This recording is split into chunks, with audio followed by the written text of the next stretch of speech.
কারণ আজকে লক্ষ্য করে দেখুন, আজ এই ভারতবর্ষে ধর্মীয় স্বাধীনতাকে হরণ করা হচ্ছে। ইসলামী ইউনিফর্মকে চিহ্নিত করে দেশদ্রোহী এবং সন্ত্রাসবাদী নামে আখ্যায়িত করা হচ্ছে। মাদ্রাসা মসজিদগুলোকে ভেঙে গুড়িয়ে দেওয়া হচ্ছে। মুসলিম যুবকদেরকে গণধোলাই দিয়ে পিটিয়ে হত্যা করা হচ্ছে। মা বোনদেরকে শত জনগণের সম্মুখে গণধর্ষণ করা হচ্ছে।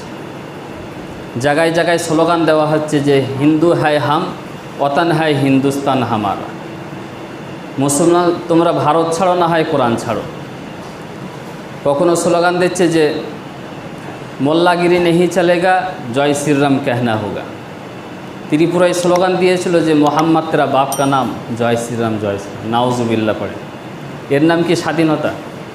এর নাম কি স্বাধীন ভারত? বলেন।